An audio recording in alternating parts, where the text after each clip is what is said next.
Commander Hayes sat in the observation deck of his ship, staring at the endless black of space.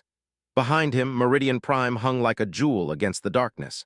The space station was beautiful, but it was also the place where humanity's fate would be decided. He had been waiting for this moment for 3 days. Now it was finally coming. The message came through the communications system. The Galactic Council was ready, turned away from the window and walked toward the door. His uniform was clean and pressed. His face was calm, but his hands were tight with worry. He knew what was coming. The Council did not call emergency sessions to give good news. 20 minutes later entered the main council chamber. The room was enormous. The ceiling stretched high above, and the walls were covered with screens showing information from across the galaxy.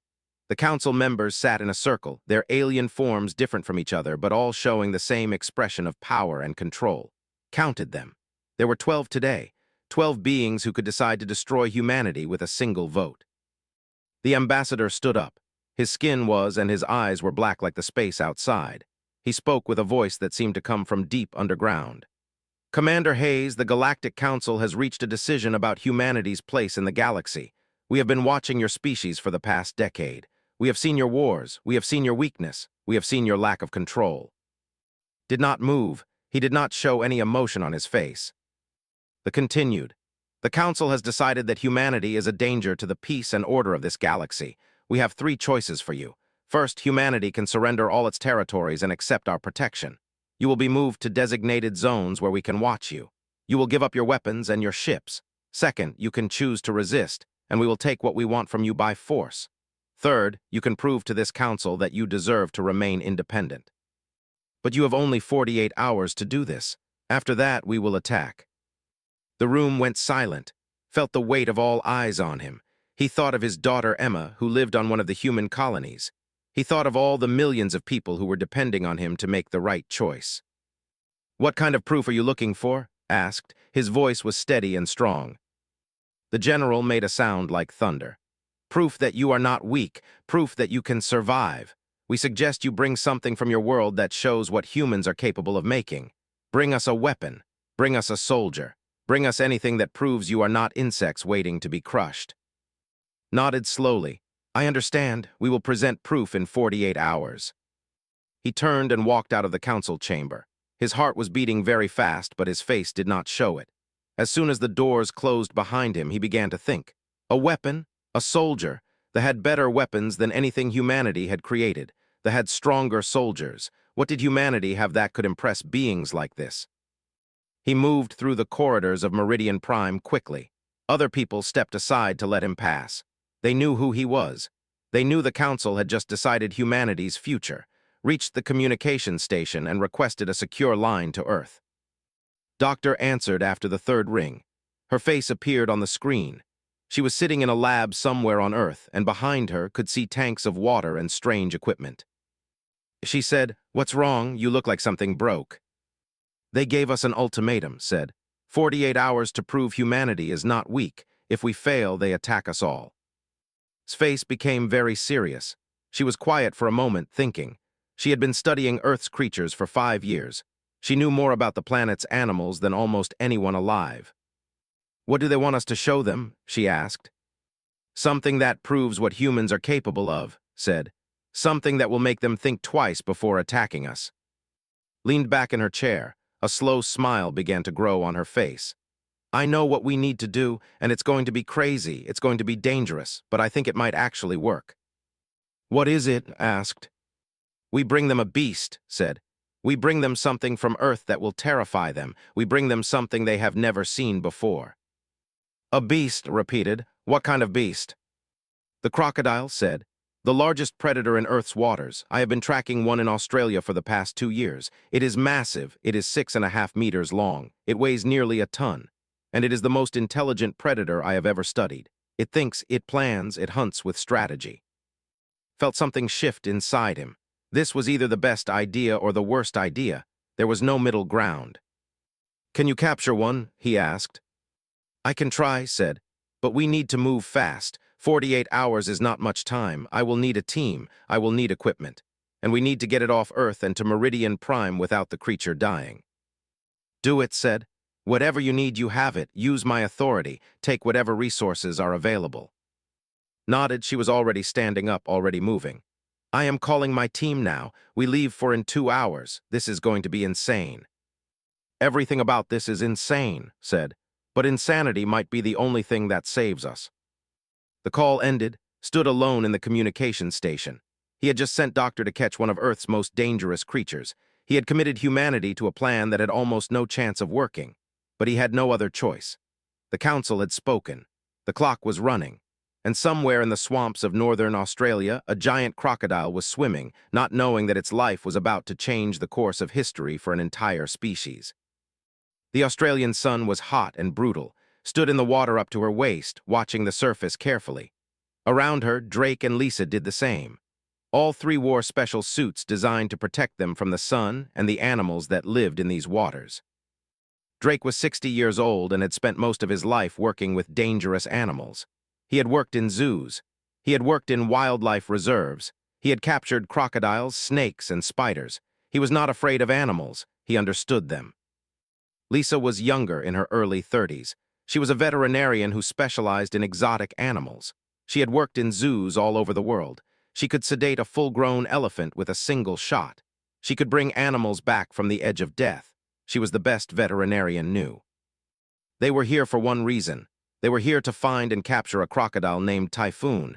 Had been tracking this specific crocodile for 2 years. She knew where it lived. She knew what it ate. She knew how it hunted. But she had never tried to capture it before. The mangrove swamps were a maze of water, roots, and mud.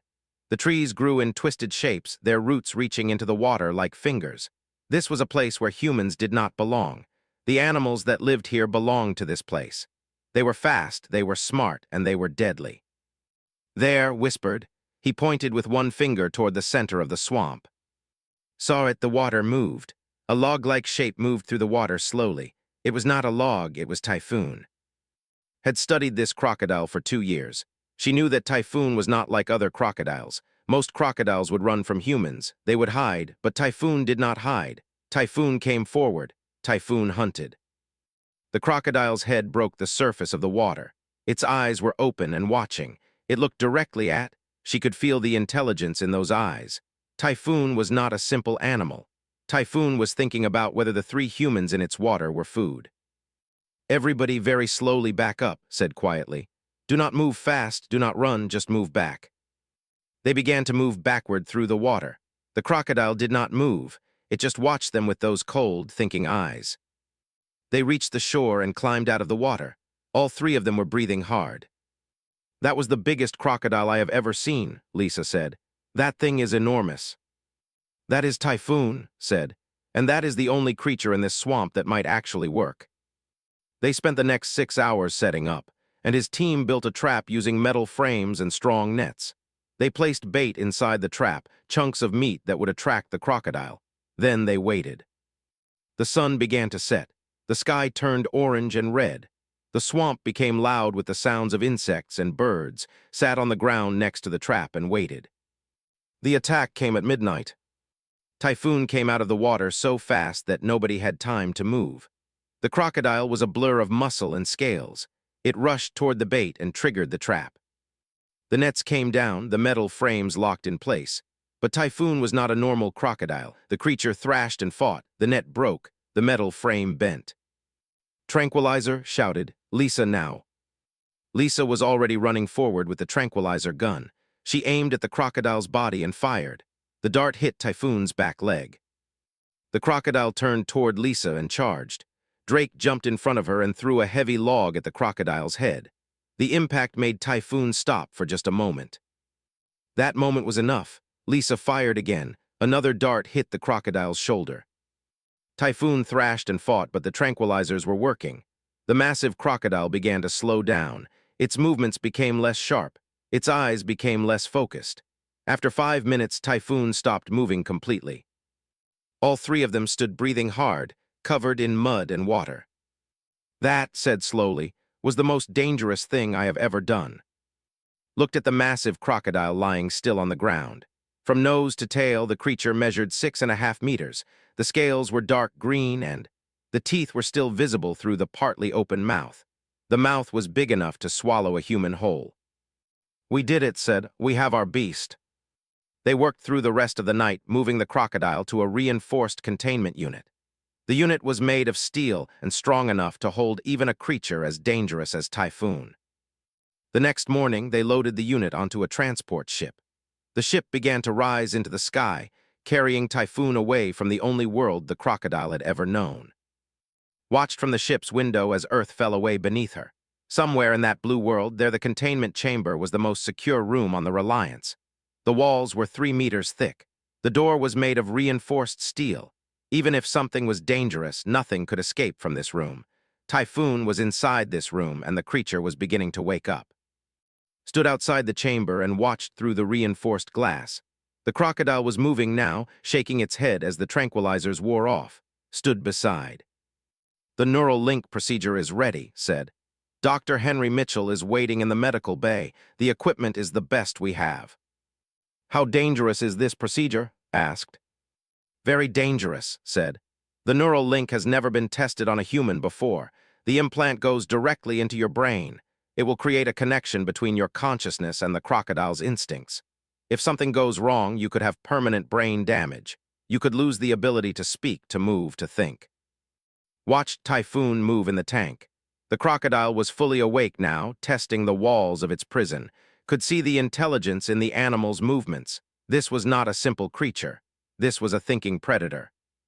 "I understand the risks," said, "but we have no other choice." Looked at him, her face showed worry and doubt. "I am not sure this will even work. We have no data. We do not know what will happen when you link with Typhoon's mind. The crocodile might resist. The implant might fail. You might not be able to control the creature at all." "But we have to try," said. They walked through the corridors of the Reliance toward the medical bay. Other crew members stepped aside to let them pass. They all knew what was about to do. They all knew the risks, but nobody tried to stop him. Dr. Henry Mitchell was waiting in the medical bay. He was thin and tall, with gray hair and very serious eyes. He had designed the neural link implant, but he had never built one into a living human brain before. "Are you ready?" Henry asked. "No," said, "but let us do it anyway." The procedure took 3 hours. They put into a special chair and shaved part of his head. They attached electrodes to his skin and inserted a small, silver device into his skull. The device was no bigger than a coin, but it was designed to bridge the gap between human consciousness and animal instinct. When it was over, felt strange. There was a buzzing in his head. It felt like something alive was moving inside his brain. He could almost feel Typhoon's presence, distant and dangerous, but there. "The implant is in place," Henry said, "but do not use it yet. The neural pathways need time to develop. Give it at least 12 hours before you try to make contact with the animal." Stood up slowly. The world seemed slightly different now. He could sense something through the implant, a presence that was not his own. It was Typhoon. He could feel the crocodile's hunger and anger, but also its intelligence. He walked back to the observation window overlooking the containment chamber. Typhoon was swimming in circles now. The crocodile knew something had changed. It could sense watching it. A message came through the communication system. It was from Earth. One of the human colonies was reporting increased military activity from the fleet. They were moving closer to human space. They were preparing for war. Realized that they had less time than he thought. The council might attack before the presentation even happened. He found a quiet place on the ship to sit alone. He opened a video call to his daughter Emma, who was on one of the colony worlds far away. Emma's face appeared on the screen. She was 16 years old with dark hair and her father's serious eyes. She looked scared. "Dad," she said, "are we going to be okay? Everyone is talking about the council's decision. Everyone is scared." Looked at his daughter's face. He thought about all the people like her, living in the human colonies, waiting to see if they would have a future.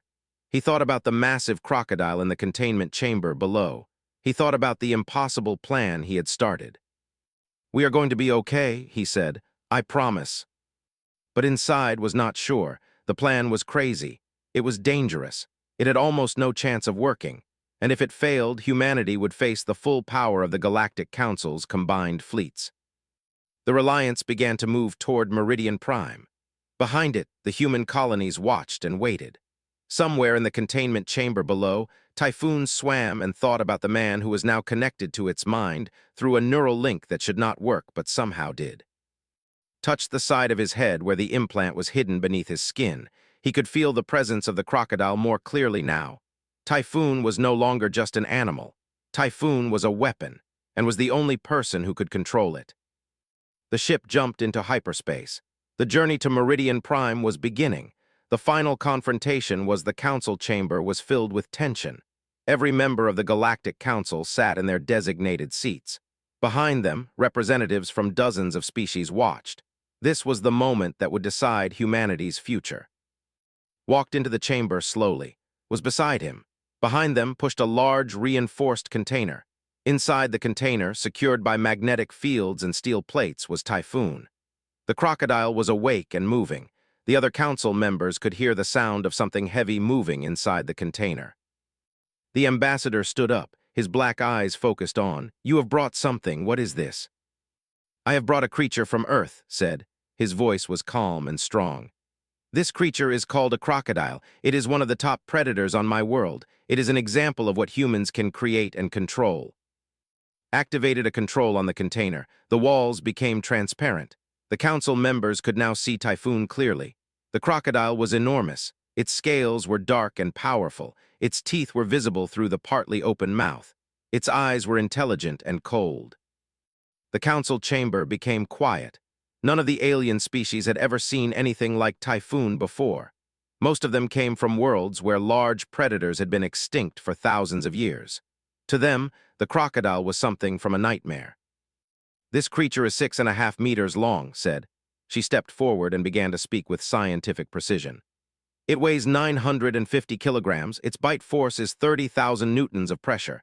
It can run at speeds of up to 20 kilometers per hour on land. It can hold its breath underwater for up to 6 hours. It is intelligent. It plans its hunting strategy, it thinks." The general made a sound of dismissal. "This is just a beast. A large animal, yes, but still just a beast. It poses no real threat to a civilized military force. I do not see how this proves anything about humanity." Smiled slightly. He touched the side of his head where the neural implant was hidden. He closed his eyes and focused on Typhoon's consciousness. The crocodile's eyes suddenly became bright. A blue light appeared around the animal's head. The magnetic fields that held Typhoon in the container changed, and the crocodile began to move. But it did not try to escape. Instead, the crocodile moved in response to thoughts. The container was opened slowly. Typhoon walked out, and the crocodile's movements were controlled and precise. The creature was responding to its will. The council members stood up. Some of them backed away from the advancing crocodile. Made Typhoon stop a few meters away from the ambassador. The crocodile's jaws opened, showing teeth that were each as long as a human hand. Then the jaws closed. The crocodile lay down on the floor. "This is what humanity is capable of," said. "We do not just create dangerous things, we control them, we understand them, we link our consciousness with the world around us. We integrate power into ourselves. This is a creature that could kill any of you in seconds, and I control it with only my mind." The council chamber erupted in noise. Different members shouted at each other. Some called it a trick. Some said it was the most amazing thing they had ever seen. The ambassador's face turned darker with anger and concern. The council's private chamber was full of argument and disagreement.